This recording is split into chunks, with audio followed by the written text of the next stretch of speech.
नमस्कृत्य नरं चैव नरोत्तमं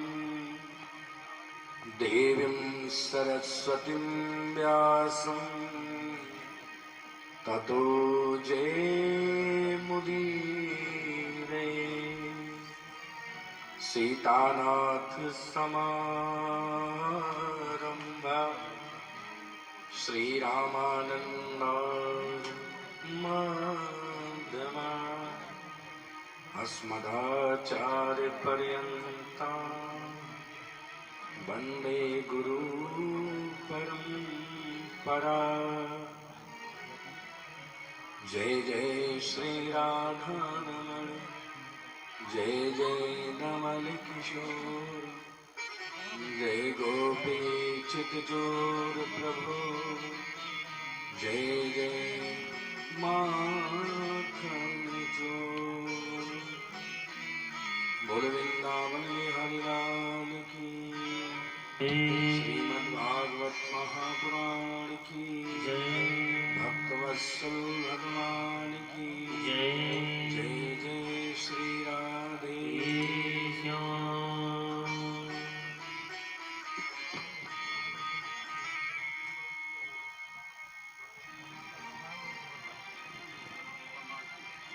आइए श्री भगवान की आनंदमयी प्रेममयी भक्तिमयी ज्ञानमयी कथा की ज्ञान गंगा में हम सब गोता लगाएं। इससे पूर्व कुछ क्षण के लिए भगवान नाम का आश्रय ग्रहण करें।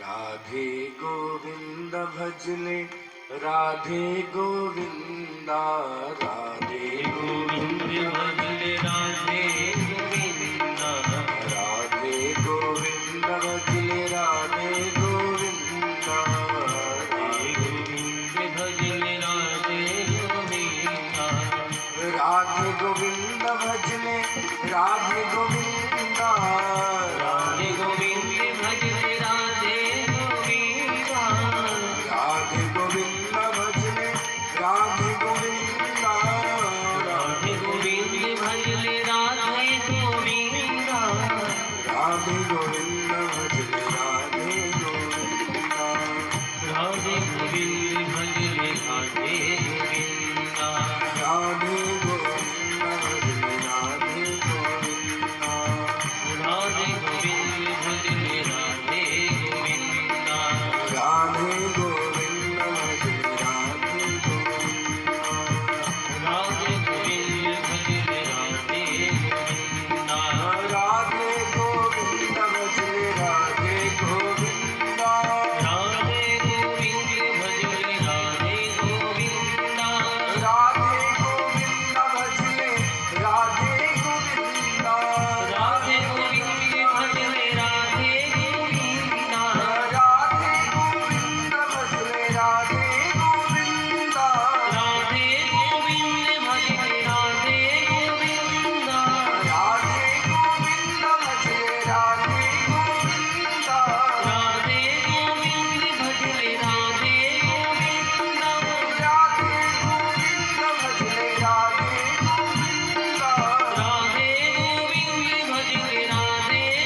रामकृष्ण श्री बालकृष्ण लाल की वामनुई श्रीमद् भागवत महाभारत पावन कथा का षष्ठम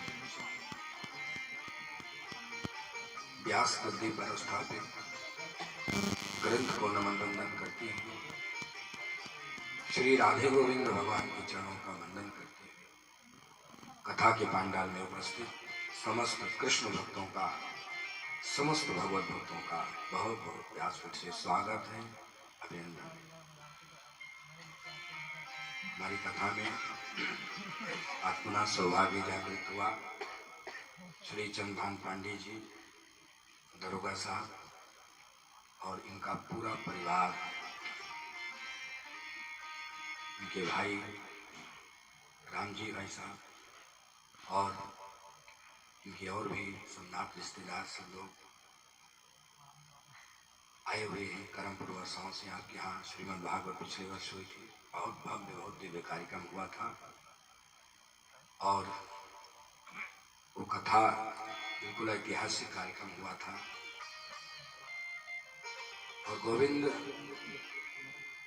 जिसके हृदय में हृदय कृतभि शोर शुरू शुभ दक्षिणा, जिसके हृदय में उनका निवास एक बार हो जाता है। गोविंद जहां भी जाते हैं वहीं भी अपने भक्तों को आमंत्रित करते रहते हैं। आज ये सौभाग्य हुआ अपने बीच में दरोगा साहब पूरी गाड़ी भर करके उनकी आई हुई है और अपने बीच में डॉक्टर साहब भी पधारे हुए हैं। उस दिन आए, कथा में काफी देर पूरी कथा को श्रवण किए। अपने व्यस्ततम समय में से भगवान के काम के लिए भी इतनी दूर से समय निकाल के आए, बहुत बहुत साधुवाद, बहुत बहुत धन्यवाद। और भी तमाम ऐसे नए पुराने चेहरे हैं जो बराबर कथा में आते रहते हैं और मैं भी प्रयास करता हूँ कि कथा अपनी होती है। हरिश्चंद्र भैया कल आए थे, ईसापुर में हमारी कथा हुई थी, तो ऐसे फिर कभी आसपास के गांव में होगा तो अपने मुख्य यजमान जी मास्टर साहब श्री हरिहर प्रसाद दुबे जी को भी आमंत्रित करेंगे। इतनी बढ़िया व्यवस्था, इतनी शानदार व्यवस्था जिसके लिए मेरे पास कोई शब्द नहीं है कि किसी बात पर बोला जाए। जब शब्द हो तो बोला जाए, शब्द ही समाप्त हो जाता है तो क्या बोला जाए। और माता जी हमारी बैठने में बड़ी तकलीफ रहती है, लेकिन 3-3.5 घंटा की कथा बढ़िया से सुनती है। बाद में भले जाके तेल लगवाना पड़े पैर वैर में, लेकिन पूरी कथा का बखूबी आनंद लेती। कहती महाराज अमृत वर्षा हो रहा है। तो बहुत दिव्य परिवार है मास्टर साहब का। शिक्षक का जीवन वास्तव में तो कुछ सिखाते सिखाते दूसरों को बीतता है, लेकिन आज गोविंद भगवान की ऐसी कृपा हो गई, घर पर भगवान खुद आ गए कि आपके द्वारा और लोगों को भी शिक्षा के साथ साथ विद्या की भी प्राप्ति हो, वही आत्मविद्या। और गांव वालों ने भी बढ़ चढ़ करके कथा में, अपराह्न की कथा में थोड़ा भीड़ ज्यादा होती है क्योंकि दूर के भी लोग आते हैं। शाम की कथा में आसपास के लोग रहते हैं। तो कुल मिला के इंद्र भगवान, अभी कल कथा हुई थी कि इंद्र ने प्रकोप करना चाहा, खेल बिगड़ जाए कृष्ण का। कृष्ण की पूजा जो वृंदावन के लोग करना चाहते हैं उसमें विघ्न पड़ जाए, लेकिन इंद्र की मनसा जो है वो पूरी नहीं हुई। ऐसे भी आधी आया था, बहुत जबरदस्त आधी। रायबरेली में अपने कई परिचित के लोग हैं, उनके यहाँ भागवत वगैरह चल रही थी। पूरा का पूरा टेंट जमींदोज हो गया, नुकसान हुआ। तो ये सब गोविंद जहाँ जो चीज जितना कराना चाहते हैं उतना ही हो पाता है। लेकिन आज देखिए, ये मास्टर साहब के परिवार की श्रद्धा है, इनके परिवार की, अजय भैया के पूरे परिवार की श्रद्धा आस्था है। ये पांडाल आज भी यथावत खड़ा है। आधी यहाँ भी आई, आधी ने अपना पूरा काम किया, लेकिन ये गोविंद की कृपा रही, आप सबकी श्रद्धा रही, कोई नुकसान नहीं हुआ। कार्यक्रम बिल्कुल यथावत चल रहा है। तो आज मुख्य रूप से कथा में विवाह तक की कथा शुरू कराना है। विवाह अपनी कथा की समाप्ति का जो समय है वो 10 बजे है, तो प्रयास पूरा करेंगे कि 10 बजे तक कार्यक्रम विराम हो जाए। उसके बाद 10-5 पर जो भी गीत संगीत होगा, माल्यार्पण इत्यादि का पूजाई वगैरह, तो 10:30 मान के चलिए कि कार्यक्रम इसके अंदर ही विराम कर दिया जाए। बोली आनंद कंद भगवान की, भक्तवत्सल भगवान की। तो अपराह्न की जो कथा ने जिस मोड़ पर विश्राम लिया था,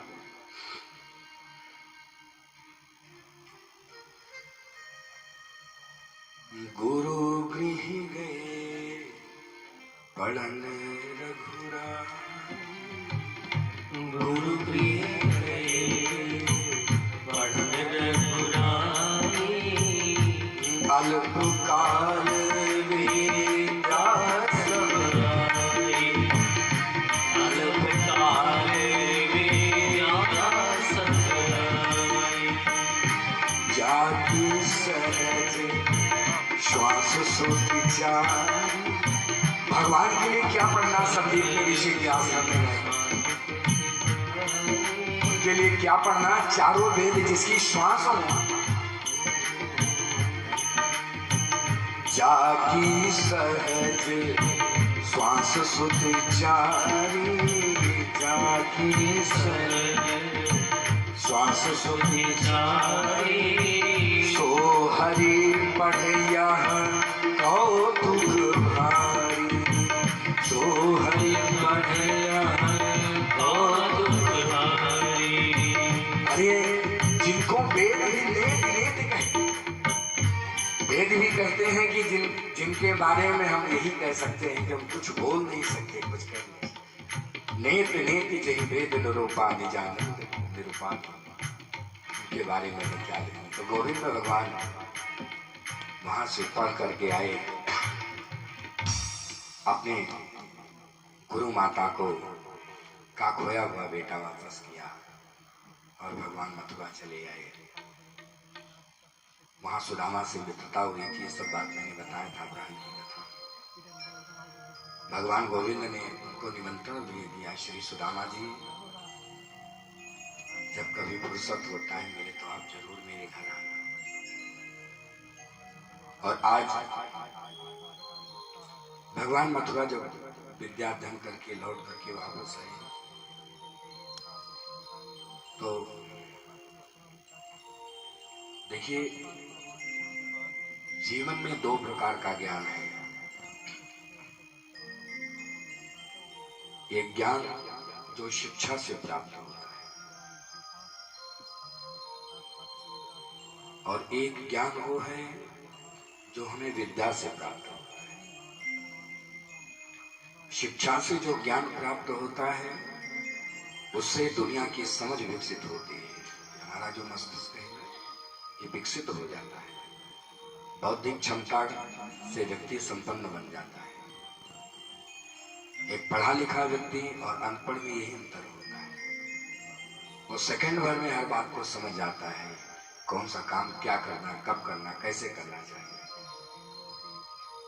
तो इस शिक्षा का महत्व होता है, बौद्धिक क्षमता का विकास होता है। और भौतिक लाभ तो जो मिलते हैं, लेकिन विद्या का जो लक्ष्य है वो एक ही है कि हमें आत्मविद्या की जानकारी हो।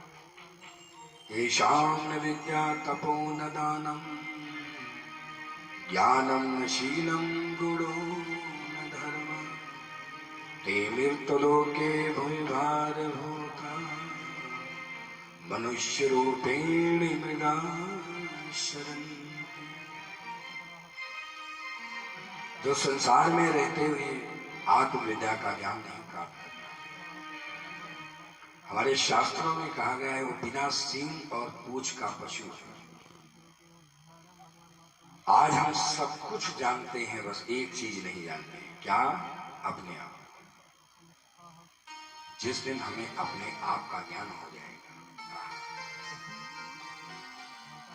उस दिन जीवन का वो आनंद आपको प्राप्त होगा जो आपने जीवन भर जिसके लिए आप तरसते रह गए। बड़ी बड़ी बिल्डिंगें बना लिया, बैंक बैलेंस कर लिया, मोटर गाड़ी चला दिया, फैक्ट्रियां खड़ी कर दिया, लेकिन वो संतोष और वो आनंद आपको नहीं। क्यों? क्योंकि जो आपको करना चाहिए था अपने जीवन के लिए आपने क्या है, वो है आत्मविद्या का ज्ञान। किसी सच्चे संत की शरण में जाओ और उससे कहो कि मुझे ये कमी है, मुझे वो कमी है, मेरा ये पूरा करा दो, पूरा करा दो। वो संत दया करके आपके ऊपर रहम करके आपको आशीर्वाद दे देंगे। लेकिन वास्तव में सच्चा संत की शरण में जो श्रद्धा पूर्वक जाता है, कुछ मांगता नहीं है, उसे संत आत्मज्ञान कराता है, आत्मविद्या की जानकारी कराता है। एक बार रामकृष्ण परमहंस के पास एक व्यक्ति गया और उसने कहा, महाराज मैंने सुना है कि आपने काली माता का दर्शन किया है। जी हाँ। अच्छा महाराज, एक बात ये बताइए, काली माता का दर्शन किया है आपने, इसका मतलब काली माता आपसे मिलने आती होंगी? जी हाँ। अच्छा महाराज, तो साल भर में एक आध बार तो जरूर आती होंगी? नहीं। अरे जल्दी आती है क्या? हाँ। तो 3-4 महीने में तो जरूर आती होंगी? नहीं। तो और जल्दी आती है? अच्छा, 1-8 महीने में तो जरूर आती होंगी? नहीं। तुम्हारा तो स्पष्ट बताइए ना, कब आती है काली माता? रामकृष्ण परमहंस ने कहा, देखो माता के लिए कोई प्रतिबंध नहीं है, जब उनकी इच्छा हो जाती है वो मेरे पास आ जाती है। वो कभी भी आ जाती है, वो एक दिन में कई बार आ जाती है, और कभी कभी काफी दिन नहीं आती है। वो जब उनकी इच्छा होती है, मैं जब बुलाता हूं तब भी आ जाती है, नहीं बुलाता हूं तब भी आ जाती है। कहा, महाराज माता से आपका इतना बढ़िया परिचय है, तो एक काम करिए। क्या? वो बहुत धनी आदमी था, श्रीमंत, बड़ी बड़ी कोठियां, बैंक बैलेंस सब कुछ था। उसने कहा, महाराज एक काम करना, क्या आपकी बार जब काली माता आपके घर आएंगी ना, हाँ तो महाराज 5 मिनट के लिए मेरे घर भेज दीजिएगा, थोड़ा 1-8 कप चाय हो जाएगा। रामकृष्ण परमहंस हंसने लगे। कहा, बेटा बिल्कुल काली माता को तुम्हारे घर भेज दूंगा चाय पीने के लिए। एक काम करो, क्या जरा तुम अपना पता नोट करा। हाँ महाराज, पता नोट कराने में क्या है, अभी आप नोट करिए। और गांव का नाम नोट करा दिया, पिताजी का नाम नोट करा दिया, सब गली वली सब बता दिया, मोहल्ला कैसे सब। रामकृष्ण परमहंस ने कहा, नहीं बेटा, मैं तुम्हारे गांव का पता नहीं पूछ रहा हूँ।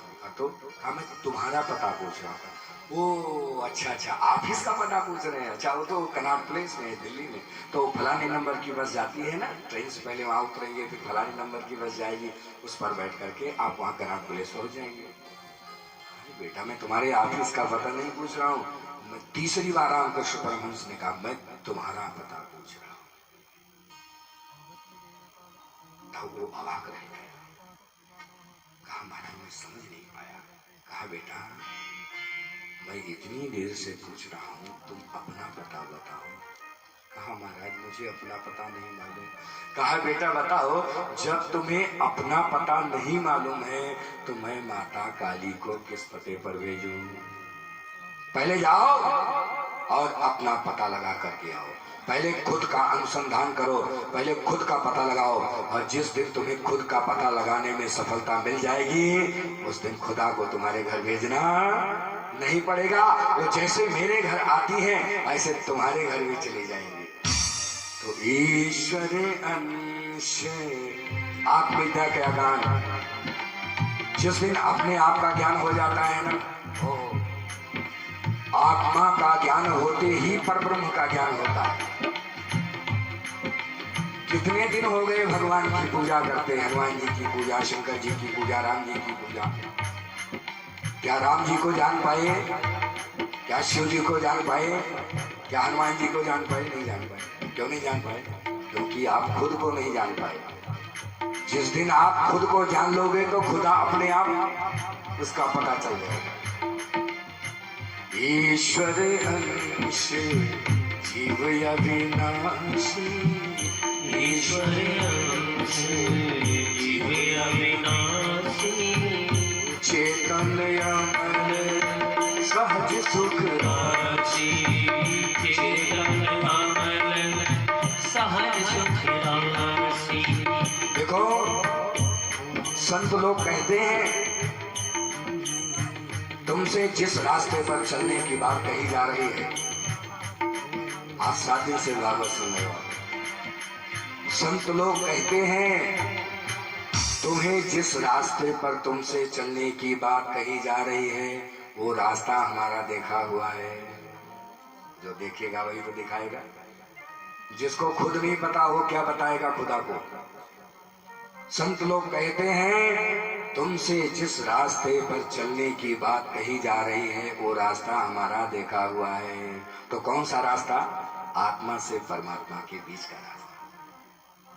ये है रास्ता। किसने देखा है? संतों ने देखा है। संत कहते हैं मेरी उंगली पकड़ लो और मेरे पीछे पीछे चले आओ। मैं जहां पहुंचा हूं वहां तुम्हें पहुंचा दूंगा। मैं तुम्हें कभी भटकने और गिरने, बस मेरी उंगली पकड़ लो, बस मेरे पीछे पीछे चले आओ, मैं तुम्हें वहां तक पहुंचा दूंगा। आत्मज्ञान। एक बार सिकंदर महान, आपने इतिहास में पढ़ा होगा, यूनान से चल करके आया, विश्व विजयी बनना चाहता था। सिकंदर महान नाम के साथ महान शब्द जोड़ दिया था उसने। वहां से चला, विश्व विजय का सपना लेकर भारतवर्ष में आया। उसे पता चला कि पंजाब में कोई यजुर्वेदीय ब्राह्मणों का गांव है।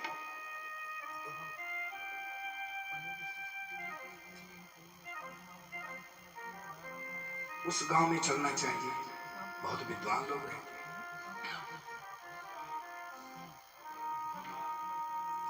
हमारे देश में ज्ञान की कैसी पूजा होती है। राजा अपने राज्य में पूजा जाता है, लेकिन ज्ञानी तो सर्वत्र पूजा जाता है। राजा की पूजा तो केवल राज्य में होती है, और ज्ञानी की पूजा सर्वत्र। वो जहां चला जाता है वही लोग सर झुका देते हैं। गांव में पहुंचा सिकंदर, तो पता चला कि किसी से पूछा कि भाई देखिए, मैंने सुना कि भारतवर्ष के लोगों को बहुत ज्ञान है, तो वो ज्ञान जो है वो क्या चीज है, मैं यही जानना चाहता हूँ। अच्छा ठीक है, आप जानना चाहते हैं ना, तो वो जो कोने में आपको झोपड़ी दिखाई पड़ रही है ना, उस झोपड़ी के पास आप चले जाइए। उसमें एक ज्ञानी व्यक्ति रहते हैं, उनके पास चले जाओ, वो आपकी समस्या का समाधान करें। वो जा करके प्रणाम किया सिकंदर, कहा महाराज आप हमें, शायद आपके घर वेद है ना, क्योंकि यजुर्वेदीय गांव का, ब्राह्मणों का गांव है, आपके घर वेद होगा। क्या आप मुझे वेद दे सकते हैं पढ़ने के लिए? या तो आप मुझे ज्ञान दे दीजिए या तो वेद दे दीजिए, क्योंकि वेद माने ज्ञान। चाहे वेद दे दीजिए और चाहे वेदों का ज्ञान दे दीजिए। संत ने कहा देखो, वेदों का ज्ञान तो मैं तुम्हें इतनी जल्दी नहीं दे सकता, क्योंकि इसके लिए तुम सुपात्र हो कि नहीं हो इसका पता लगाना पड़ेगा। दूसरी बात, मैं तुम्हें वेद इसलिए नहीं दे सकता क्योंकि मेरे पास एक ही ग्रंथ है, दूसरा नहीं।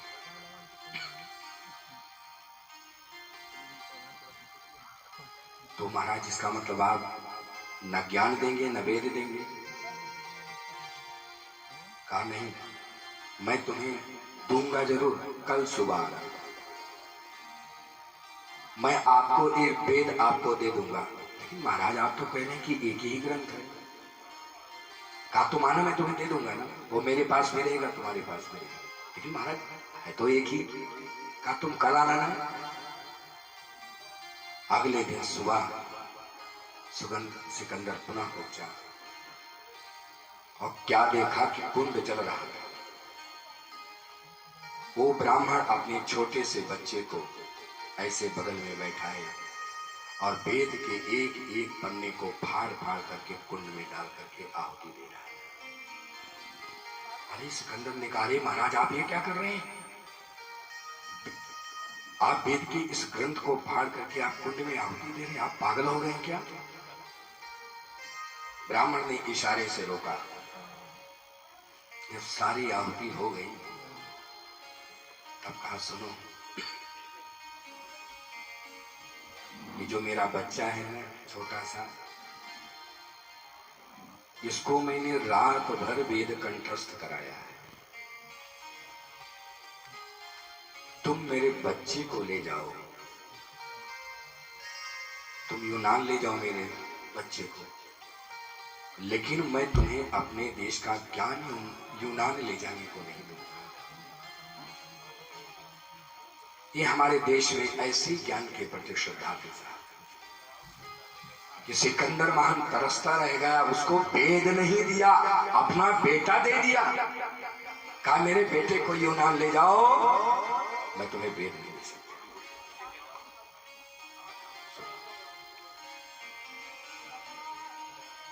तो एषाम न विद्या तपो न दानम ज्ञानम न शीलम गुणो न धर्म ते मृत्युलोके भूयभार भूता मनुष्य रूपेण मृगाचरण।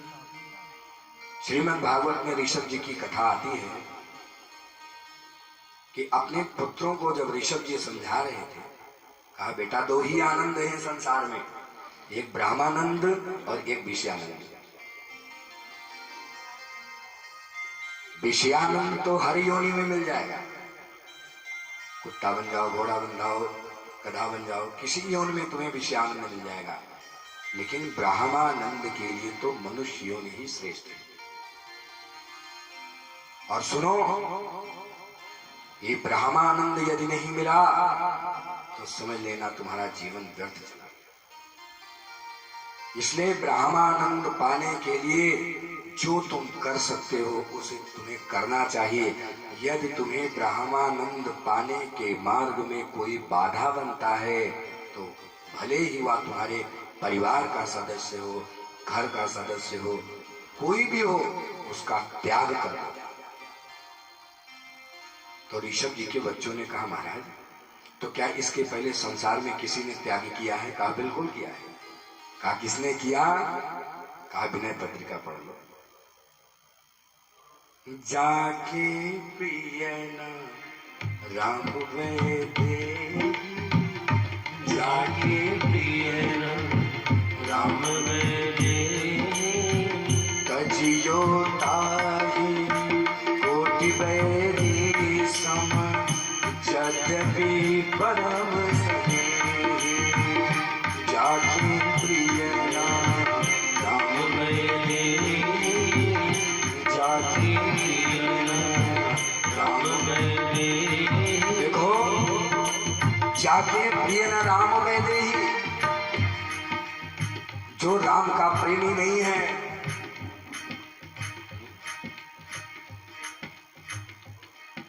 जाके प्रिय न राम वैदे।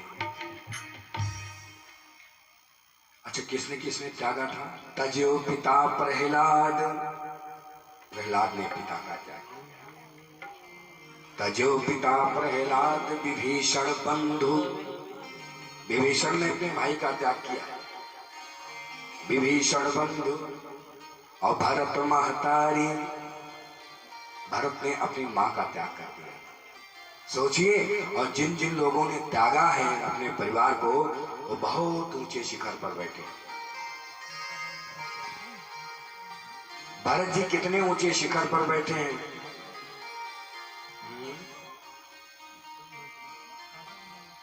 बहुत ऊंचे शिखर पर बैठे।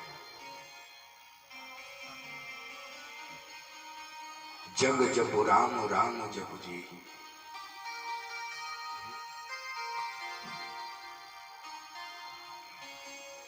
जब राम जी चित्रकूट में गए तो भरत जी को याद करके रोते। भरत सरिस को और राम सनेही। जब भरत जी को याद करते हैं सब जिन्होंने अपनी मां को त्यागा, भरत ने सोचिए, भरत ने अपनी मां को त्यागा और उन्हीं भरत को याद करके चित्रकूट में राम जी रो रहे हैं। सोचिए आप कि राम जी जिसको याद करके रो रहे हैं उन्होंने अपनी मां का त्याग किया। इसका मतलब ये है कि अपनी मां का त्याग करने का फैसला उनका सही है। नहीं तो भगवान क्यों रोते? और अयोध्या कांड में लिखा है, भरत सरिसी को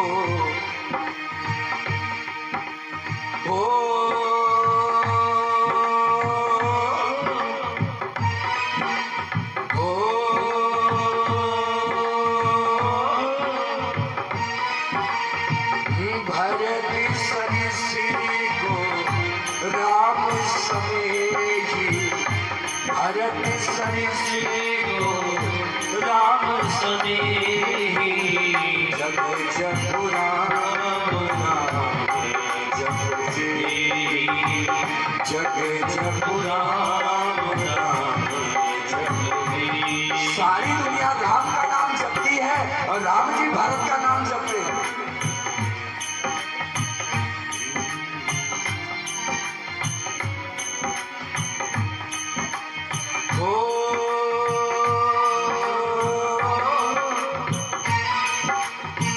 भरत सरिसी को राम सनेही। भरत सरिसी को राम सनेही। जग जपु राम राम जपु जी। जग जपु राम राम जपु जी। जग जपु राम राम जपु जी। तो तज्यो पिता प्रहलाद विभीषण बंधु और भरत महतारी और भी लोगों ने त्यागा है परिवार को। किसने? अरे बलि गुरु तज्यो। बलि ने तो अपने गुरु का ही त्याग कर दिया। मैं नरक में चला जाऊं वो ठीक है, लेकिन यदि गुरु भी गलत बात सिखाता है तो गुरु का भी त्याग करना। गुरु भी यदि गलत शिक्षण देता है तो ऐसे गुरु का त्याग कर दो। ये मत सोचना कि इसने मुझे मंत्र दिया ना। अरे बलि गुरु तज्यो अकंत व्रज बलितन अभय मुद मंगलकारी। ब्रजवासियों ने तो अपने परिवार का त्याग कर दिया था। पत्नी ने पति का त्याग कर दिया, किसी ने परिवार का त्याग कर दिया, सबने त्याग कर दिया। इसलिए मैं आपको बता रहा था कि प्रभु विद्या प्राप्त करती है, विद्या जो हमें आत्मा का ज्ञान कराती है। और देखो आत्मा का ज्ञान जब हो गया तो भगवान का स्वभाव कैसा हो। भगवान आए और एक दिन रोज देव की माता अपने हाथों से भोजन पकाती थी, भगवान के सामने ले जाकर के रख देती थी। वो जानती थी प्रभु को माखन पसंद है, माखन मिश्री, तो माखन मिश्री भी देती थी। लेकिन भगवान अन्न का एक टुकड़ा भी मुंह में नहीं डालते थे। थोड़ा सा माखन केवल अपनी माँ का दिल रखने के लिए जीव पर लगा लेते थे। देव की माता ने एक दिन देखा कि भगवान एकांत में बैठ करके रो रहे हैं।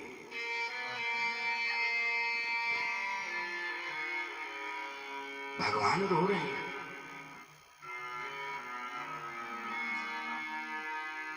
देवकी माता कुछ बोली नहीं।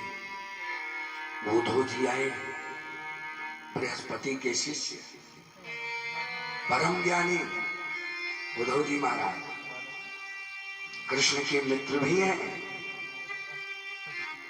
और उद्धव से कहा कि बेटा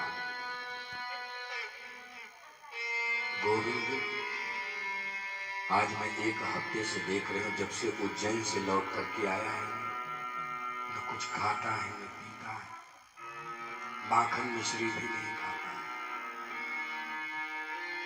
अच्छा माता, आप चिंता ना करें, मैं अभी कृष्ण से बात करता हूं। उद्धव जी आए। कन्हैया, तू कुछ खाता पीता क्यों नहीं? क्या तकलीफ है तुझे? अरे माँ को नहीं बता सकता, मुझे बता, मैं तो तेरा मित्र हूं ना। भगवान रोने लगे और रोते रोते बोले,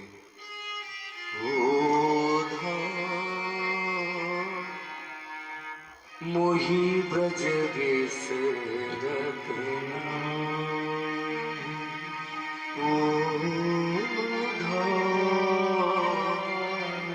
मोही ब्रज बेस रखना।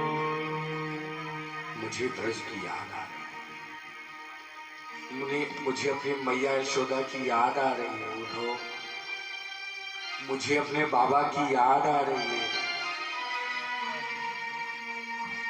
मेरे सारे सखा मुझे याद करते होंगे, सबकी मुझे याद आ रही है। अच्छा तो बताओ मुझे क्या करना चाहिए? सुनो, मैं ब्रज नहीं जा सकता, तुम जाओ। अपना वस्त्र भगवान ने दे दिया, अपनी पीतांबरी, अपना वस्त्र जो पहनते थे उसे दे दिया। जाओ और ब्रज का समाचार ले जाओ। ठीक है, उद्धव रथ पर सवार हुए। ठीक है, मैं शाम तक वापस आ जाऊंगा। लेकिन यहां प्रश्न उठता है कि भगवान जब ब्रजवासियों को इतना याद कर रहे हैं तो मिलने क्यों नहीं गए? ये है भगवान का क्रांतिकारी स्वरूप। जो लोग भगवान को केवल रासलीला के लिए देखते हैं, कितना बढ़िया प्रभु रास रचाते थे, उनको याद रखना चाहिए कि भगवान भगवान है, इंसान नहीं है। वो भगवान है। पहले भगवान शब्द से उनके जीवन की यात्रा की शुरुआत हो।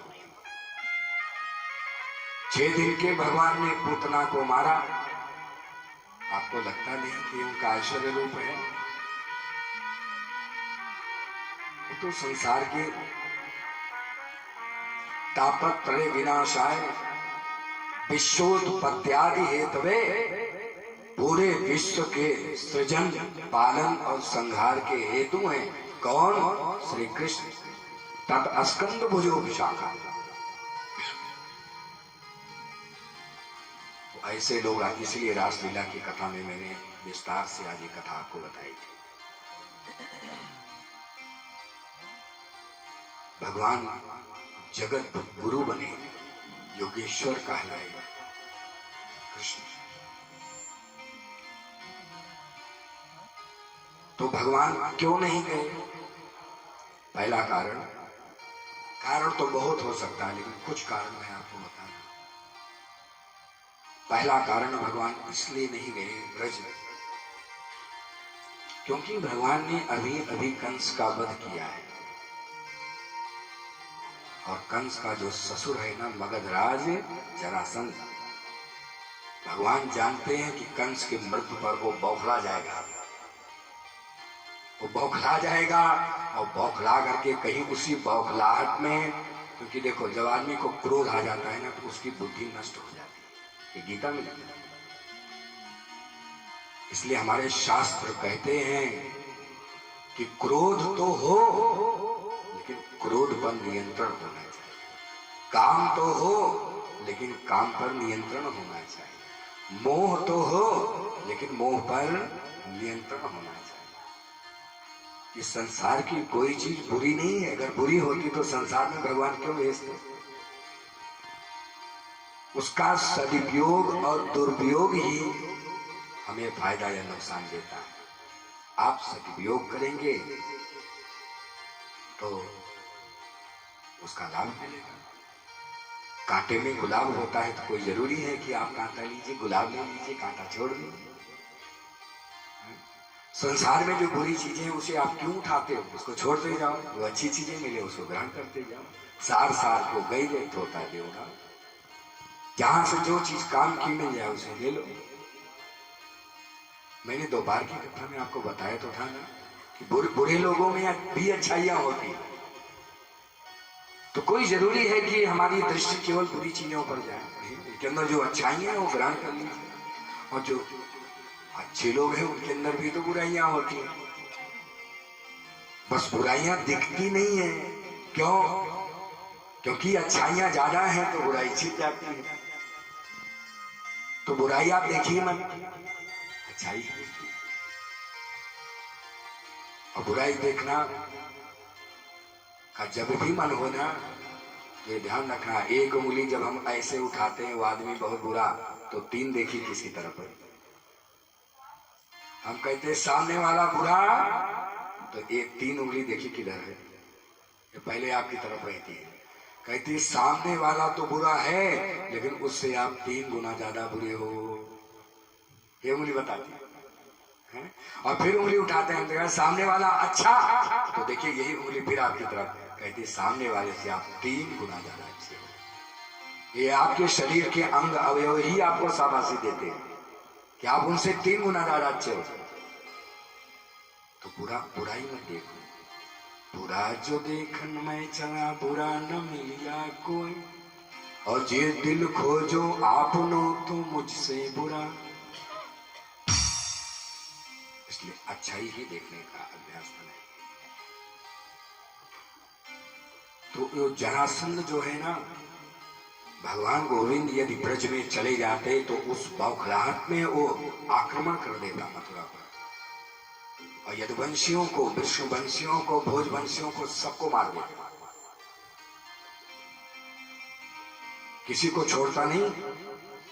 और जरासंध जानता है और भगवान भी जानते हैं कि मैं मथुरा में रहूंगा तो उसकी हिमाकत नहीं कि वो दालीच पे आके कदम रख दे। वो सीमा पर आकर अपने रथ को भी खड़ा कर दे। और देखो जब ऐसा आक्रमण उसने मथुरा पर किया तो भगवान ने ऐसी चटनी चटाई उसे। तो पहला कारण यह था कि भगवान इसलिए नहीं गए। मथुरा के लोगों की सुरक्षा को ध्यान में रखते हुए प्रभु ने ब्रजवासियों का त्याग कर दिया। अंदर से तो प्रेम था लेकिन बाहर से भगवान ने उसे व्यक्त नहीं होने दिया, अंदर में भी। दूसरा कारण, ध्यान से सुनना, भगवान वृंदावन क्यों नहीं गए? भगवान का जन्म देवकी माता की कोख से हुआ था और पालन किया था यशोदा मैया। और भगवान बड़े हुए गोकुल में यशोदा मैया के पालन पोषण से। अभी तक उन्हें अपनी निज माता की सेवा करने का सौभाग्य नहीं प्राप्त हुआ। और भगवान यदि इसी लड़ाई भिड़ाई में ही जिंदगी गुजार देते तो संसार के लोगों को क्या शिक्षा देते कि अपने माता पिता को कभी भूलना नहीं चाहिए। भगवान यहाँ देखिए इसीलिए मथुरा से नहीं गए, अपने माता पिता को भगवान ने अपने पास रखा, खूब उनकी सेवा की। जब द्वारिकापुरी का निर्माण किया तो वहां भी भगवान अपने माता पिता को लेकर, माता ने जो कष्ट उठाया वह ऋण कभी न जाए चुकाया। उंगली पकड़कर चलना सिखाया, ममता की दिल शीतल छाया। और जिनकी गोदी में पलकर हम कहलाते होशियार, हमको हम पर किया बड़ा उपकार। पिता ने हमको योग्य बनाया, कमा कमा कर हमें खिलाया। पढ़ा लिखा गुणवान बनाया, जीवन पथ पर चलना सिखाया। और जोड़ जोड़ अपनी संपत्ति का और बना दिया हकदार, और हम पर किया बड़ा। तो माता पिता के ऋण से संसार में कोई, इसीलिए भगवान क्या करते, आय सुमागे करहि पुर काज, आय सुमारी देखी चले हरे सखी मन देखी चले इसलिए भगवान अपनी कोई भी कार्य करते थे तो अपने माता पिता से पूछ करके करते, और नहीं पूछते तो माता पिता इनकार नहीं करते, लेकिन इसलिए पूछते थे कि माता पिता प्रसन्न रहे। हर दृष्टि से अपने माता पिता को भगवान प्रसन्न रखना चाहते थे। और देखो, पिता की खुशी के लिए 14 वर्ष का वनवास भगवान ने स्वीकार किया, जबकि पिता बीच में ही दिवंगत हो गया, लेकिन फिर भी अपने पिता की खुशी के लिए। और देखो, ऐसा पुत्र जिसके घर में जन्म लेता है भाइयों बहनों, ऐसे पुत्र को पिता त्याग करके कितना दिन जीवित रह पाएगा। राम के वियोग में चक्रवर्ती महाराज दशरथ कितने दिन जीवित रहे। तो एक श्रेष्ठ पुत्र जो होता है साहब, ऐसे पुत्र कई कई कुल खानदान को तार देते हैं। पुत्रवती जुवती जग सोई रघुपति भगति जास सुत। ऐसे पुत्र जो माता पिता के प्रेमी हों, उनकी सेवा करने वाले हों, ऐसे पुत्र जिस घर में जन्म लेते हैं 7 पीढ़ियां धन्य हो जाती हैं आगे की, और 7 पीढ़ियां धन्य हो जाती हैं पीछे की। और यदि वो पुत्र भगवत भक्त हो तो कहना ही क्या, तब तो 7 पीढ़ियां धन्य हो जाती हैं आगे की, और 7 पीढ़ियां धन्य हो जाती हैं पीछे की, और उस परिवार में किसी भी व्यक्ति को नरक नहीं होता। ये भगवान ने प्रमाण दिया है 7वें स्कंद में, जब प्रहलाद ने अपने प्रभु से कहा, नृसिंह भगवान से, कि प्रभु आपने मुझे बचा तो लिया, मेरे पिता को मार तो दिया, लेकिन आपसे प्रार्थना, मेरे पिता को नरक में मत ले जाना। वो चाहे जैसे थे मेरे पिता। नृसिंह भगवान हंसने लगे और ध्रुव प्रहलाद के सर पर हाथ फेरते हुए कहा कि बेटा, जिस घर में तुम जैसा पुत्र पैदा हो, ऐसे पिता का नरक कैसे हो सकता है।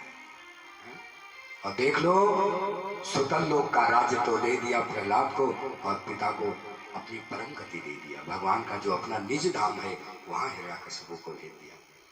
तो भाइयों बहनों, ये सारे के सारे प्रमाण हमारे शास्त्रों। इस वजह से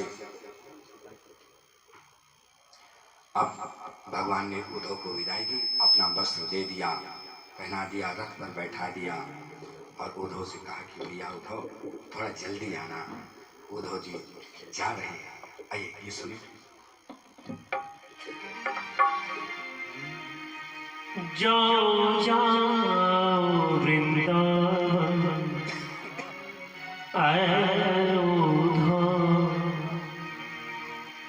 गोपियों से जाकर तुम मिलना,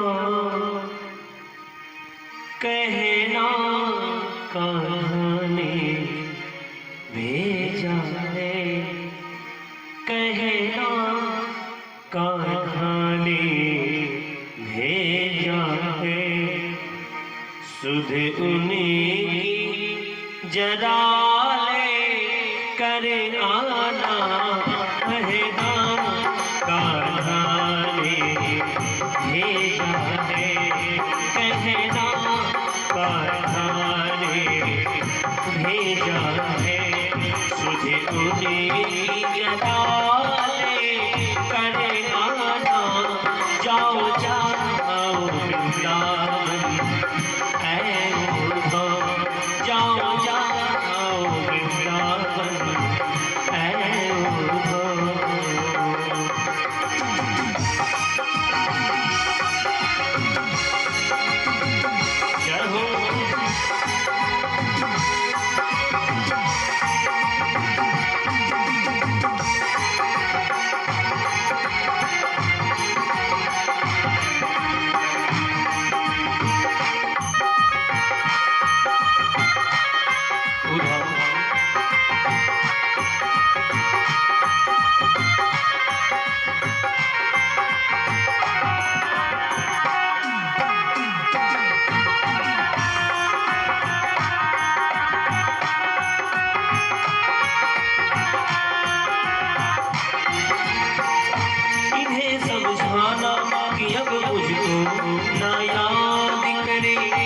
एक छलिया के लिए वक्त ना बर्बाद करे।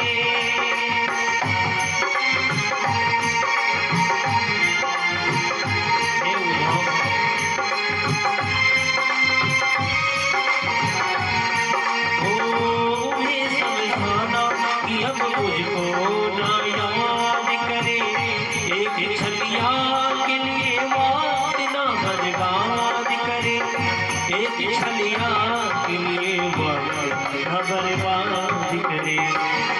फिर वो क्या कहती है उनकी, फिर वो क्या कहती है उनकी बातें हमसे आकर तुम कहना कहना कहाँ ने भेजा है, कहना कहाँ ने भेजा है। जाओ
क्या जाने कि प्यार क्या होता है, रोटी हो तुम लोग चैन से सोता है।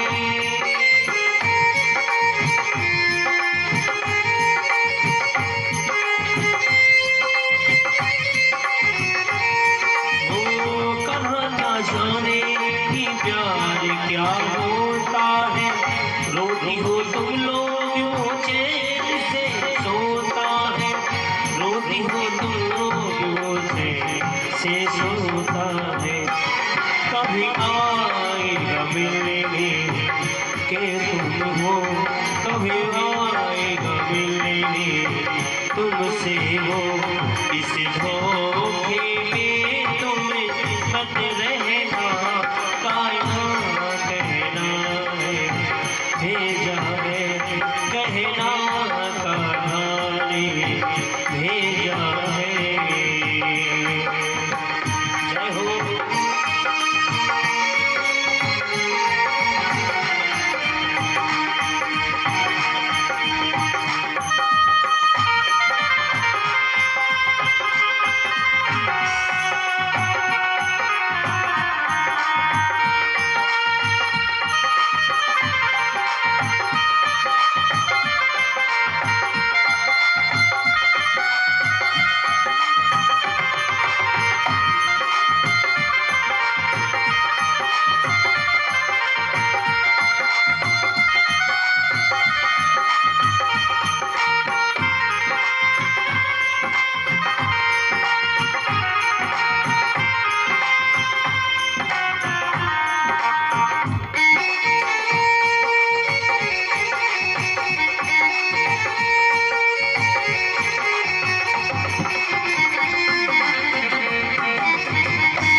सीने में उनके भर डालो, बेवफा कान्हा है साबित तुम कर डालो।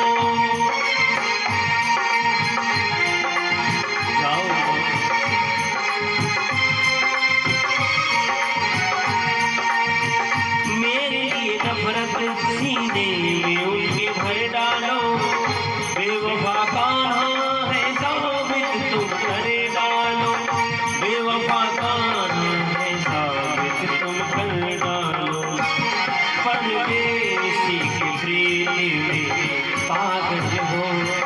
परदेसी के प्रीत में पागल हो, तुम देखती हो ऐसा सपना, कहना कान्हा ने भेजा है, कहना कान्हा ने भेजा है, सुध उन्हीं की जलाले करे आना, कहना कान्हा ने भेजा है। जाओ जाओ वृंदावन ऐ उधो, गोपियों से जाकर तुम मिलना, कहना कान्हा ने भेजा है, कहना कान्हा ने भेजा है, कहना कान्हा ने भेजा है। इस तरीके से उद्धव जी चल पड़े और जब ब्रज में जाकर के पहुंचे, उन्होंने देखा कि गोपिकाएं सब मथुरा की तरफ मुख करके बैठी हुई। उद्धव जी उस समय तो कुछ समझ नहीं पाए। एक व्यक्ति से पूछा कि भाई हमें नंद जी के राजमहल तक जाना है, क्या आप वहां तक पहुंचा सकते हैं? कहा बहुत बढ़िया रास्ता है महाराज, पूछने की आवश्यकता नहीं। क्यों? तो क्या मैं पहुंच जाऊंगा कि नहीं? कहा बिल्कुल, आपको किसी से नहीं पूछना है। कहा कैसे? कहा ये जो रास्ता आपको दिखाई पड़ रहा है ना, देख रहे हैं ना, एक काला काला छोटा सा नाला आपको दिखाई पड़ रहा है, इसी नाले को पकड़ करके चले जाइएगा, सीधे आपको राजमहल पहुंचाएगा। कहा लेकिन ये नाला कैसा है? कहा जब से कृष्ण मथुरा गए तब से नंद बाबा और नंद रानी इतना रोए हैं, इतना रोए हैं कि उनके आंखों से जो जल गिरा है धरती पर, उसमें एक नाला का रूप है। उद्धव जी महाराज ज्ञान के कितने ऊंचे शिखर पर बैठे हुए हैं, लेकिन आज ये प्रेम देख करके ब्रजवासियों का उनके ज्ञान की पहली सीढ़ी नीचे से खिसक गई। उद्धव जी महाराज बड़े ज्ञानी बनते थे, आज ज्ञान की पहली सीढ़ी खिसक गई। और जब जाकर के पहुंचे नंद बाबा के घर, वहां का दृश्य तो और भी ज्यादा, उनका हृदय कांप गया। क्या देखा? नंद बाबा के सामने जाकर के खड़े हुए उनको प्रणाम किया तो पूछा कौन? अरे मैं कृष्ण सखा उद्धव।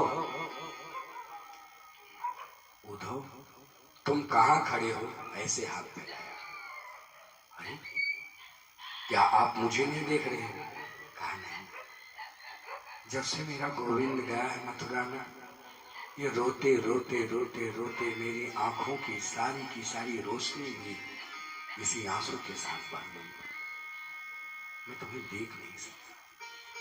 अरे उद्धव तो आसमान से गिरे, ज्ञान के इतने ऊंचे शिखर पर बैठे हुए उद्धव के ज्ञान की दूसरी सीढ़ी भी नीचे से खिसक गई।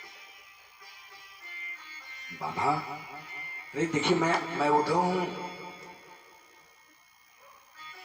मैया कहाँ है? बेटा अंदर में जाओ।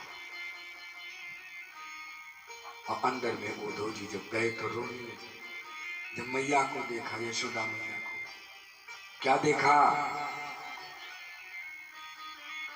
मैया पालने को झुला रही। छगन मगन मेरे लाल को आजन दिया, छगन मगन मेरे लाल को आजान दिया,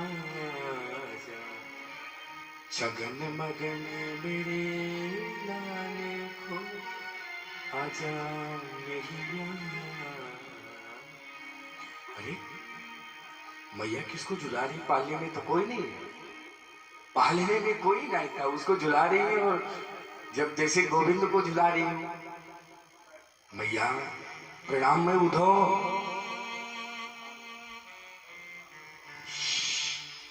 आवाज मत करो, बड़ी मुश्किल से सोया है। सवेरे से कहता था माखन मिश्री खाऊंगो, माखन मिश्री खाऊंगो, माखन मिश्री खाऊंगो। इतनी मुश्किल से समझा बुझा कर कि माखन नहीं निकाल पाई थी। न घर में इतने ढेर सारे काम हैं।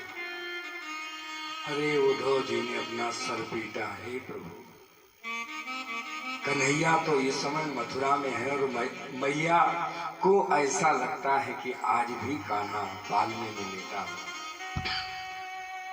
पकड़ करके झकझोड़ा, अरे मैया, कान्हा तो मथुरा में है, किसको झूला झुला रही है।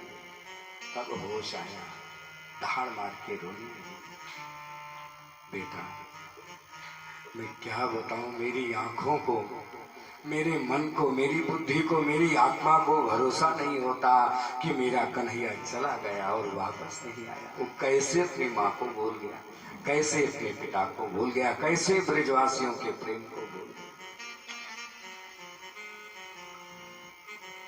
रात बीत गई, भोजन पानी करके उद्धव जी लेटे, सब समाचार मथुरा का बताया। जब सुबह हुई तो नंद बाबा से और नंद रानी से कहा कि श्री राधा जी कहाँ है, गोपिकाएं कहाँ है, पता बता दिया। वृंदावन की अमराइयों में पहुंच गई उद्धव जी महाराज, और क्या देखा कि एक गोपी श्री राधा जी बीच में बैठी हुई हैं और किनारे किनारे गोपिकाएं बैठी। और एक गोपी ने श्री राधा जी से कहा, किशोरी जी जानते हो रात श्याम सपने में आए, जानते हो मेरे सपने में श्याम आए। अच्छा, फिर कहा हंस हंस करके मैंने खूब उनसे बात की, क्या तुम्हारे सपने में श्याम नहीं आते किशोरी जी? किशोरी जी ने इतना सुंदर जवाब दिया, कहा जब मैं सोऊंगी तभी तो सपना आएगा, जब सपना आएगा तभी तो सपने में श्याम आएगा। जब से कान्हा मथुरा गए हैं, बैरन मेरी निधिया भी लेके चले गए। उद्धव जी वृक्ष के पीछे खड़े हैं, एक दृश्य देख रहे हैं, कानों से सुन भी रहे हैं कि किशोरी राधा जी जब से गोविंद मथुरा गए तब से आज तक नहीं सुनी। उद्धव जी ने महाराज के ज्ञान की सीढ़ी, तीसरी सीढ़ी भी खिसक गई। हे प्रभु, ये मेरी आंखों को क्या देखना बना है अभी। और देखो इतने में एक भौरा आया, मधुप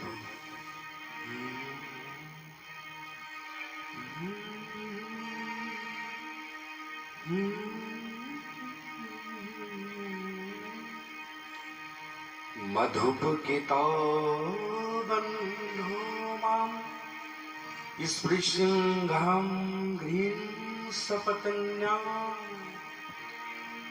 मधुपकितो बन्धो मां स्पृशृङ्गां घ्रीं सपत्न्या, कुछ विलुलित माया मशुभिर् वाहतु मधुपतिस्तन्मानीनां प्रसादं, यदो सदस विडम्बयं यस्य दूतस्तमीन्द्रिके। भौरा उसके फूल लगा था मूछ पर, और वो भौरा उड़ता उड़ता आकर के पहुंचा, किशोरी जी के सामने बैठ गया। तो एक सखी ने कहा, किशोरी जी ये देखो, ये भी काला काला है और कान्हा भी काला काला है, इसके मूछ पर भी देखिए कुसुम का छोटा सा हिस्सा लगा हुआ है।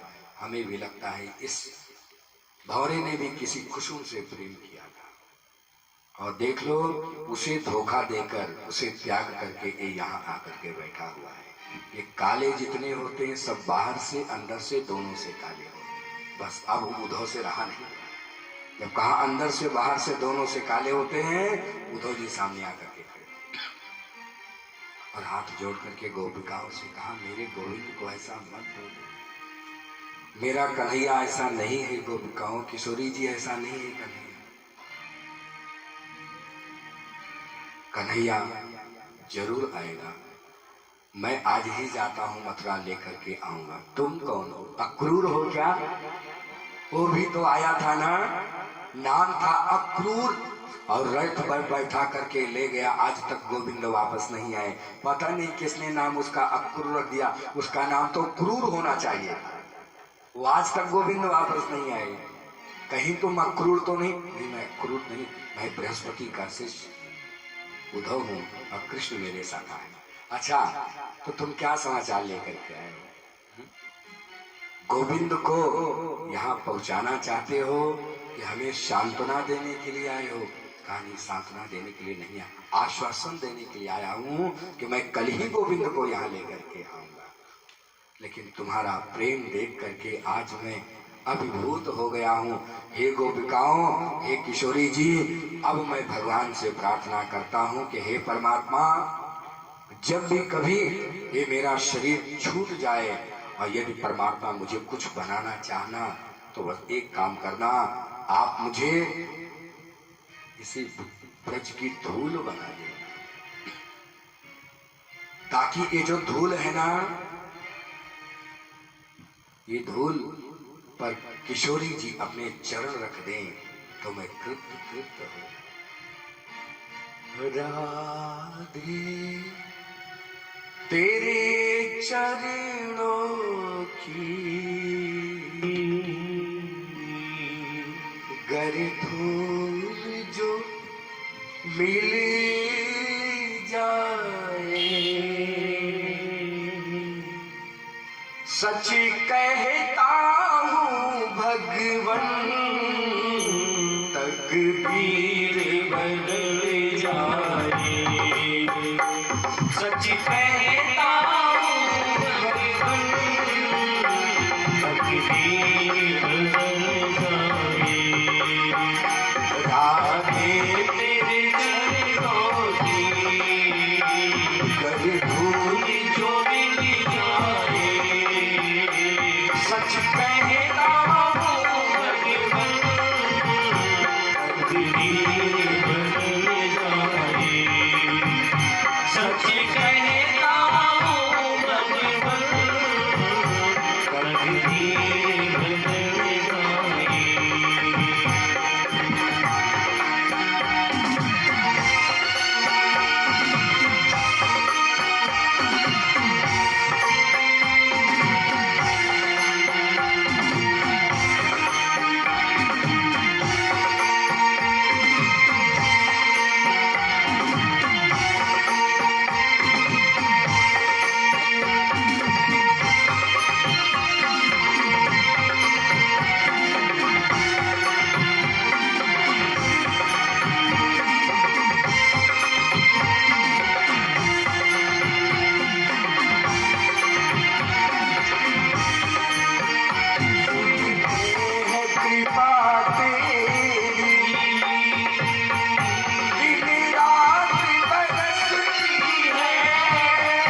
राधे तेरे चरणों की कभी धूल जो मिल जाए, जड़ भूल जो मिल जाए, सच कहता हूँ भगवन तकदीर बदल जाए, सच कहता हूँ भगवन तकदीर बदल जाए, तकदीर बदल जाए, तकदीर बदल जाए।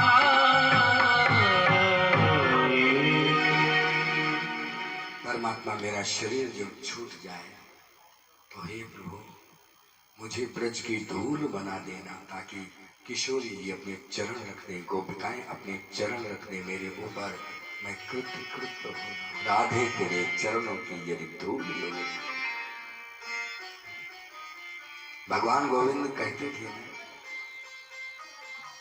रासलीला में, ये राधा कौन है? राधा और कोई नहीं है, राधा मैं ही हूं।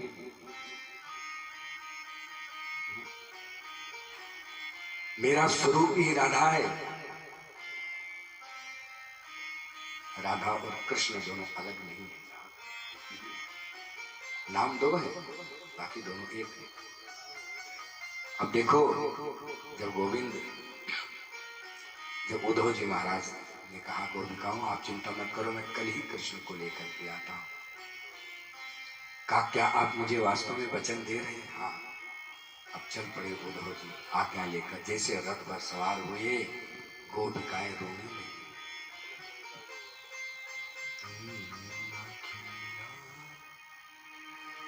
हरि दर्शन की प्यासी।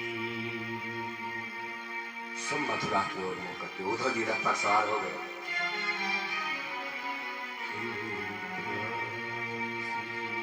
देखत चाहत कमल नयन को, देखत चाहत कमल नयन को, निश दिन रहत अखियाँ हरि दर्शन जा रहे हैं और पलक बिछा के सब इंतजार कर रहे हैं। अखियाँ हरि दर्शन अखियाँ हरि दर्शन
तो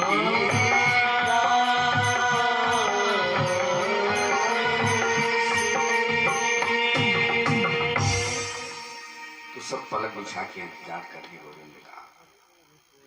और इस तरीके से भगवान के पास पहुंच गए उद्धव जी। और मथुरा की दहलीज पर, मथुरा की सीमा पर भगवान खड़े हैं। जैसे उद्धव जी बोलते, अरे आओ उद्धव आओ, तुम तो कह रहे थे मैं आज जाऊंगा, शाम को वापस आ जाऊंगा, इतने दिन बिता दिया हैं, 6-6 महीना रुक गए। बात मत करो कन्हैया। क्यों, क्या हुआ, मुझसे कोई गलती हो गई क्या? गलती? गोपिकाओं को आश्वासन दिया, माँ को आश्वासन दिया, बाबा को आश्वासन दिया, परसों आऊंगा, परसों, और परसों कहीं बिताई दियो वर्षों। कितना बड़ा तुमने फरेब किया। अच्छा, ये ज्ञान, इतना बड़ा ज्ञानी ये भक्ति की भाषा कैसे बोल रहा है? तो ज्ञान है, तुम तो निर्गुण ब्रह्म के उपासक हो, ये सगुण ब्रह्म में कैसे आसक्त हो गए? मैं कुछ नहीं जानता, मुझे जवाब चाहिए। कहा जवाब चाहिए, अभी दिखाता हूं जवाब। उद्धव जी, मैंने आपको केवल इसीलिए वृंदावन भेजा था, आपको ज्ञान का अभिमान था। आप ज्ञान के अलावा कुछ सुनना ही नहीं चाहते थे। लेकिन आज आपके हृदय में भक्ति नहीं थी, ज्ञान था। और ज्ञान और भक्ति जब दोनों का सम्मिश्रण होता है, तब त्रिवेणी संगम में आनंद आता है।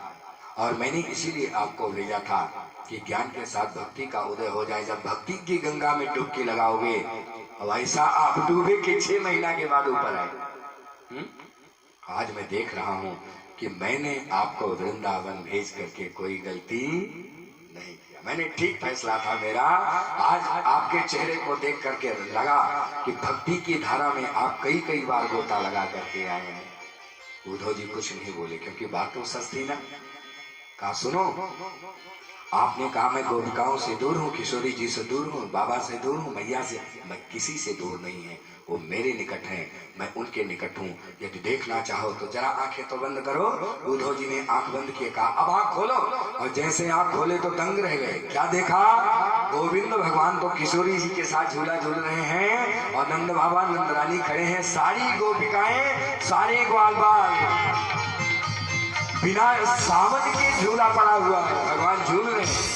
अरे छाई रही अजब बाहर रे, और झूले बाके बिहार, छाई रही अजब बाहर रे, झूले बाके बिहारी, बाके बिहारी झूले कुंज बिहारी, बाके बिहारी झूले कुंज बिहारी, छाई रही अजब बाहर रे, झूले बाके बिहारी, छाई रही अजब बाहर रे, झूले बाके बिहारी।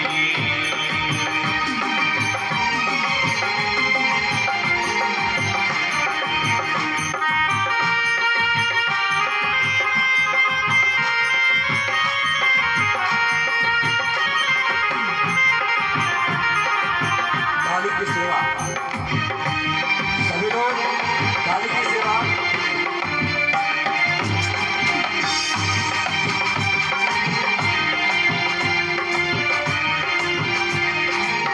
सोने को है सुंदर ही डोला, सोने को है सुंदर ही डोला, साज सजे सुंदर अनमोला, साज सजे झूला झूला झूला झूला में बजे नारी हो, झूले बाके बिहारी, झूला झूला में बजे नारी हो, झूले बाके बिहारी, छाई रही अजब बहार रे, झूले बाके बिहारी, छाई रही अजब बहार रे, झूले बाके बिहारी। स्तुति करती मगन नर नारी, स्तुति करते मगन नर नारी, महिमा तीनों लोक से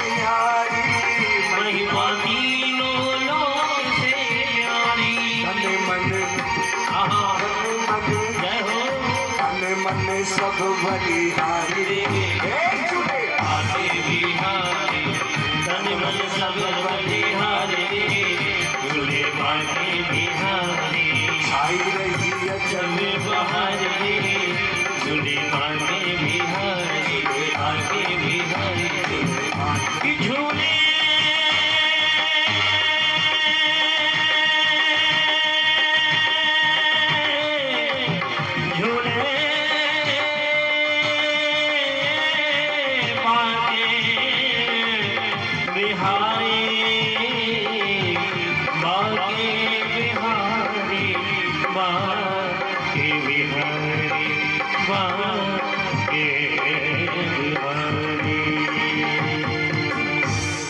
आनंद कंद भगवान की जय। तो निर्गुण ब्रह्म का उपासक अब सगुण ब्रह्म का उपासक हो गया उद्धव जी महाराज। और इस तरीके से भगवान अंत में इस स्कंद के अंत में भगवान ने वादा किया था कि हम अक्रूर जी के घर जाएंगे, तो अक्रूर जी के घर भगवान गए और कुब्जा के घर गए। और इस तरीके से श्रीमद् भागवत में 10वें स्कंद का पूर्वार्ध समाप्त होता है। बोलिए आज के आनंद की जय। भक्तवत्सल भगवान की जय। अब यहाँ से उत्तरार्ध की कथा प्रारंभ होती है जिसमें भगवान के विवाह की कथा लिखी हुई है। तो आइए 10-15-20 मिनट के अंदर भगवान के विवाह का प्रसंग बताएंगे। अस्ति प्राप्तिस्य कंसस्य महिषो भरतर्षभः मृते दुखार्ते तु स्मा पुत्रेगृहान्।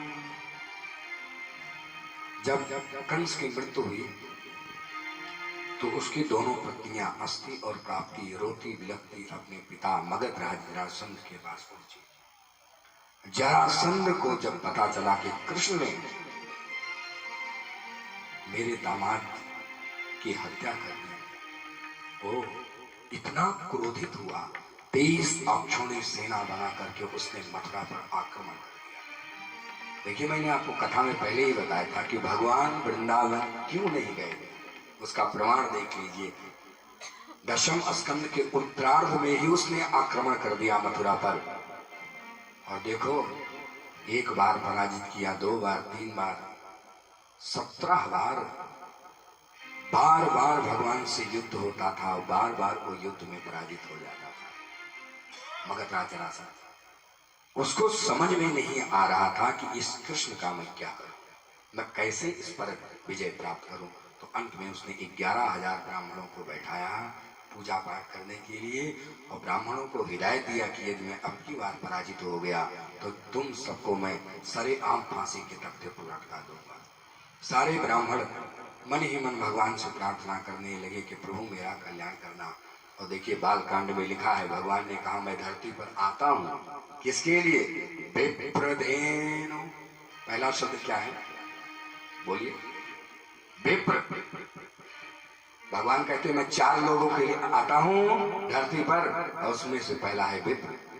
विप्रधेनु सुर संत हित, विप्रधेनु सुर संत।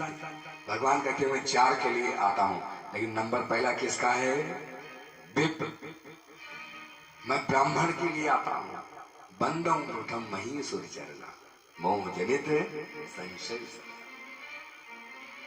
विप्रधेनु सुर संत हित लीन मनुष्य अवतार। मैंने मनुष्य का अवतार ब्राह्मण के लिए लिया। ब्राह्मण संकट में, ब्राह्मणों ने मन में प्रार्थना किया, भगवान ने हृदय से सुन लिया और हृदय से ही समाधान कर दिया। चिंता मत करो, आपके ऊपर आंच भी नहीं आने पाएगा। और जब अगली बार आक्रमण किया तो भगवान ने क्या किया? युद्ध छोड़कर भाग गए बलराम जी के साथ। और यहीं पर भगवान का एक नाम और पड़ गया। अभी तक तो लोग गोपाल कहते थे, गोविंद कहते थे, नटवर नागर कहते थे, बंशी वाला, मुरली वाला, कितने नाम है? श्याम सुंदर, कन्हैया, कान्हा, कनुआ, कितने नाम भगवान के। लेकिन अब भगवान का नाम क्या हो गया? रण छोड़ भगवान। रण को छोड़ के भाग रहे ना, रण छोड़ भगवान की जय। तो भगवान का पूरा नाम है रण छोड़ सराय, ये नाम पड़ गया भगवान का। भगवान भागे और इस तरीके से कालियम को भस्म किया और भाग करके भगवान जा करके पहुंचे प्रवर्षण पर्वत पर, जिसकी कथा रामायण में लिखी हुई है। प्रवसन पर्वत पर, जहाँ भगवान राम भी कभी रह चुके थे, उस प्रवसन पर्वत पर बलराम जी के साथ प्रभु पहुंचे और जरासंध ने प्रवसन पर्वत के किनारे किनारे घास फूस लगा करके आग लगा दिया कि कृष्ण बलराम इसी में जल के मर जाएं। और भगवान ने क्या किया, जैसे आग लगी भगवान ने छलांग लगा दिया समुद्र में। विश्वकर्मा तथा समस्त देवताओं को पता चला और उसी समुद्र के अंदर में पता ही नहीं चला द्वारिकापुरी का निर्माण हो गया और भगवान बन गए द्वारिकाधीश। बोले द्वारिकाधीश भगवान की। भगवान द्वारिकाधीश हो गए। जरासंध ने समझा भगवान का काम खत्म और यहाँ तो द्वारिकापुरी में भगवान आराम से। और भगवान ने क्या किया, यदुवंशियों को, अपने परिवार को भी वहीं रातों रात कब उनको वहां से उठा के पहुंचा दिया द्वारिकापुरी, ये यदुवंशियों को भी पता नहीं चला।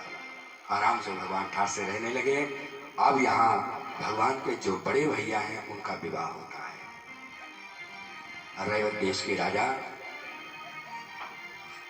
उनकी रैवत राजा की पुत्री रेवती से बलराम जी का विवाह हुआ और अब कृष्ण के विवाह की कथा में लोग प्रवेश कर चुके।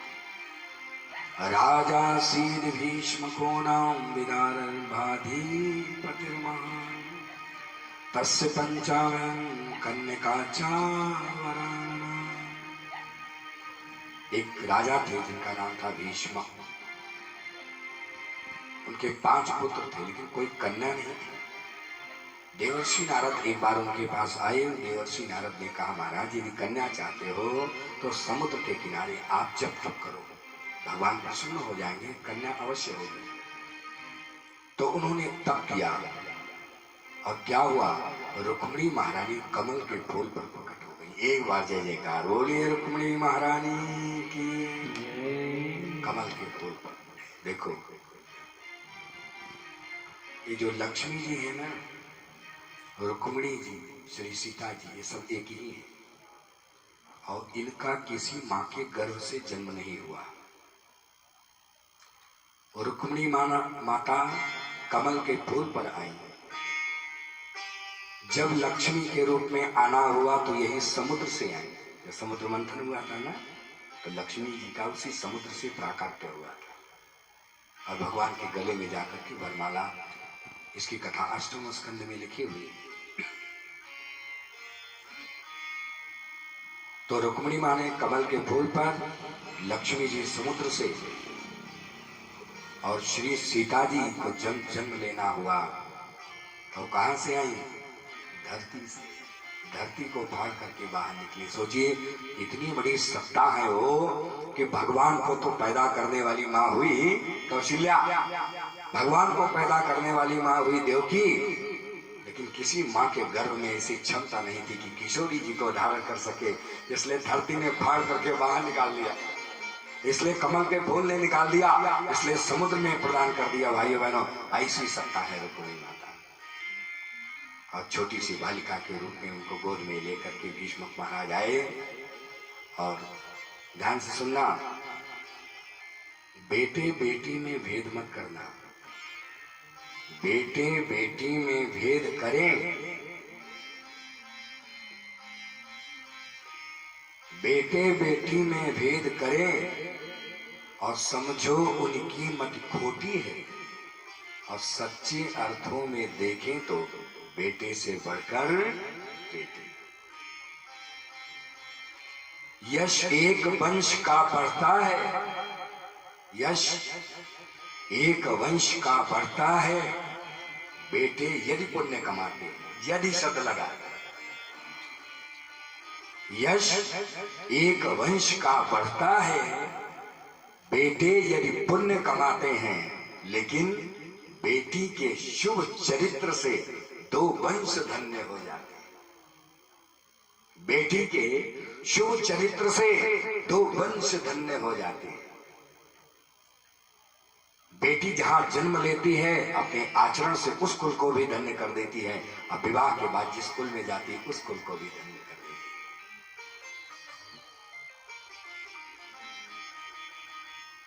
है। जनक और दशरथ हुए, जनक और दशरथ हुए सीता से कृतकृत, दोनों कुलों को धन्य किया ना। जनक और दशरथ हुए सीता से कृत और ले डूबे धृतराष्ट्र को पुत्रों के दुष्कृत। ले डूबे धृतराष्ट्र को पुत्रों के दुष्कृत। इसलिए बेटे का सम्मान जगत में और बेटी का कोई मान नहीं। धन्य हो बेटी। बेटे का सम्मान जगत में और बेटी का कोई मान नहीं। और दुनिया वालों मुझे बताओ, बेटी क्या संतान नहीं। दुनिया वालों मुझे बताओ, बेटी क्या इंसान नहीं। बेटे का सम्मान जगत में बेटी का कोई मान नहीं। दुनिया वालों मुझे बताओ, बेटी क्या संतान नहीं। बेटा क्या लेकर आया जो बेटी साथ न लाई है। बेटा क्या लेकर आया जो बेटी साथ न लाई है। बेटी के बिन सोनी लागे भाई की कलाई है। बेटा क्या लेकर आया जो बेटी साथ न लाई है। बेटी के बिन सोनी लागे भाई की कलाई है। रक्षा बंधन भैया दूज की, रक्षा बंधन भैया दूज की, बिल्कुल तुमको ध्यान नहीं। दुनिया वालों मुझे बताओ, बेटी क्या संतान नहीं। दुनिया वालों मुझे बताओ, बेटी क्या संतान नहीं।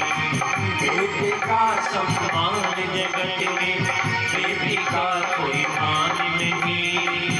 दुनिया वालों मुझे बताओ, बेटी क्या संतान नहीं। दुनिया वाले मुझे बताओ, बेटी क्या संतान नहीं। देखिए, मैं व्यास जी से निवेदन करता हूँ, शास्त्री जी को झांकी बिल्कुल तैयार है। 5 मिनट के अंदर हम विवाह की कथा यहाँ पर चल रही है और झांकी निकलेगी। आप सब लोग यहाँ 10:30 तक प्रसाद लेकर के सब चले जाइएगा अपने अपने घर। कल फिर आना है, समझ सोचिएगा। आज कथा ब्याह हुई के काम खत्म नहीं, ब्याह के बाद कल शुरू होता। शादी के बाद काम समाप्त नहीं होता, शादी के बाद काम शुरू हो जाता है। लड़ाई झगड़ा दंगा फसाद अलगाव तलाक ये सब शादी के बाद ही होता है ना, इसके पहले थोड़े होता है। इसलिए कल भी कथा होगी। इसलिए आज विवाह की कथा आप सब लोग श्रवण करेंगे और कल श्री सुदामा जी के चरित्र के माध्यम से कल दोपहर में भी कथा होगी, शाम को भी कथा होगी। तो आइए अब विवाह की कथा। देवर्षि नारद आकर के पहुंचे भीष्मक महाराज के पास। नारायण नारायण। आइए महाराज। पाद प्रक्षालन किया, कंद मोद फल इत्यादि लिया खाने के लिए। महाराज कैसे आगमन हुआ? कुछ नहीं, बेटी का समाचार सुना कि जन्म हुआ है, मैंने सोचा चलना चाहिए। कहा महाराज जरा बेटी का भाग्य बताइए। कहा इसका क्या भाग्य बताऊं? इसके नाम पर संसार की पतिव्रता स्त्रियां तलवार के धार पर चढ़ जाए। इसके लिए संसार में एक ही वर है, वो है द्वारिकाधीश।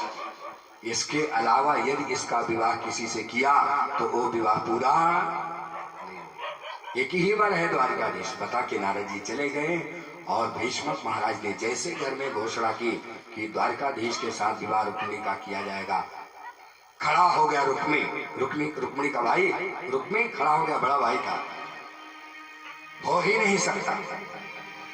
मेरी बहन के लिए मैंने वर ढूंढ लिया है। भीष्मक महाराज ने कहा कौन है वो?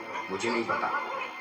कहा चेदी नरेश दम घोष का बेटा शिशुपाल। रुक्मिणी रोने लगी, मैं शिशुपाल के साथ विवाह नहीं करूंगी। घर के अंदर चली गई, विलाप करने लगी और माता भाभी ने सीने से लगा लिया, बेटी देखो तुम रो मत, तुम एक पत्र लिखो कृष्ण को।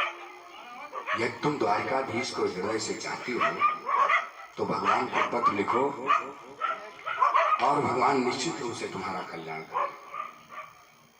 बोलिए आनंद कंद भगवान की जय, भक्तवत्सल भगवान की जय। कहा कि यदि आप चाहती हो कि कृष्ण आपको पत्नी रूप में स्वीकार करें तो एक ही रास्ता है, एक पत्र लिखो। तो बहुत सुंदर पत्र लिखा। पुराने जमाने में चिट्ठी चलती थी ना, अब तो जब से फोन आ गया चिट्ठी पत्री सब बंद हो गई। पहले चिट्ठी ही चलती थी। चिट्ठी भेज दिया पिताजी ने बेटे को, आसाम में रहता है ना, बेटा मैं बहुत बीमार हूँ। जब तक चिट्ठी पहुंची तब तक बुखार उखार को उतर गया। वो कौन बोला था ये चिट्ठी का जमाना था। पत्र लिख करके भेजा कि बहुत बुखार है, बड़ी तबीयत खराब है। जब तक एक हफ्ते में चिट्ठी पहुंची वो ठीक भी हो गए और कौन बोला था करना बोला था। तो मोबाइल का जमाना आ गया साहब, सब सेकंड भर का समाचार। अब देखते नहीं शादी हो जाती है ना, तो जो नई लड़कियां हैं 1-1 मिनट का समाचार अपनी माँ को बताती रहती है। मम्मी दाल छौंक रहे हैं, अब छौंक दिया, अब गैस बंद कर दिया। मैं बेटियों को तो कुछ नहीं करूंगा, लेकिन माँ को कहूंगा कि अब बेटी का विवाह हो गया है, उसकी जिंदगी में ज्यादा इंटरफियर मत करो, उसको अपने हिसाब से जिंदगी जीने दो। यदि ज्यादा आपने सलाह देने की कोशिश की तो ये सलाह क्या हो जाएगा, ये घी जो है वो दीपक भी जलाता है और घर भी जलाता है ना, दोनों गुण है ना उसके अंदर। उसको अपने हिसाब से जिंदगी जीने दीजिए। बेटियां उनका कर्तव्य है, माँ से मायका होता है ना, वो तो माँ को बताती, लेकिन माँ का फर्ज है कि माँ को ज्यादा सलाह नहीं देना। बेटी अपने हिसाब से जियो जिंदगी, बस आप इतना कहिए, ज्यादा मत कहिए। घर में ऐसे है तो चलिए आवा कर झगड़ा हो तो ये संबंध बताया करिए। बोली आनंद कंद भगवान देखिए। अब आजकल यही समस्या हो गई, थोड़ी सी बात होती है बेटी फलाने को भेज रहे हैं, बस पे बैठ के आ जाए, तो ये नहीं होना चाहिए परिवार में। बोलिए भक्तवत्सल भगवान की, आनंद कंद भगवान की।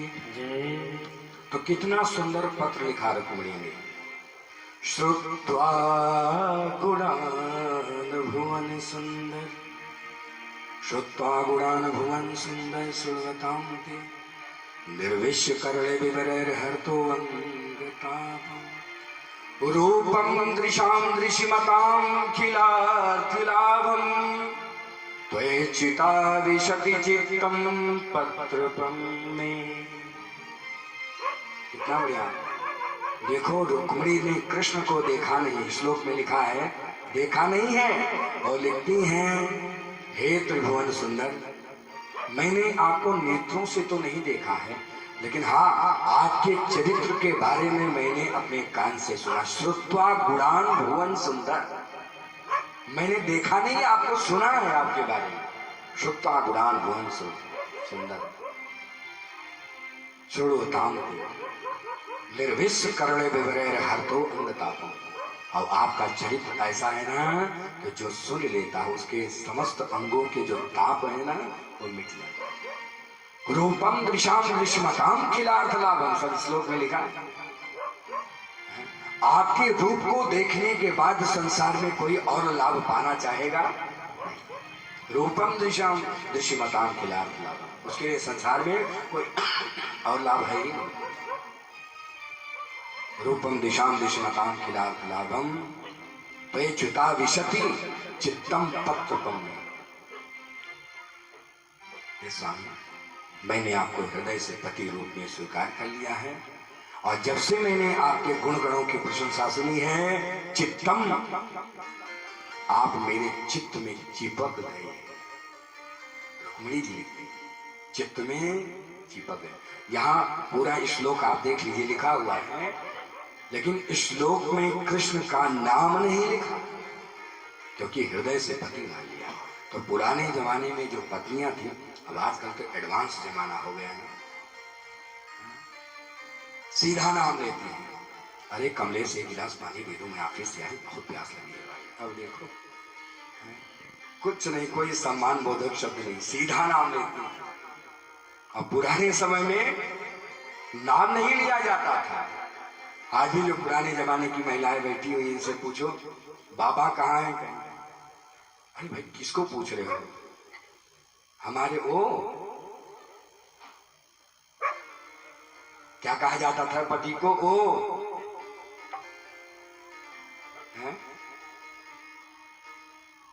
है ना, क्या कहते थे, ओ। कोई एक सिनेमा का गीत भी है जिसमें वो शब्द आता है, बालमा बड़ा ओ है। व्यास पीठे में गाऊंगा नहीं। तो पुराने समय में वो शब्द बोला जाता था।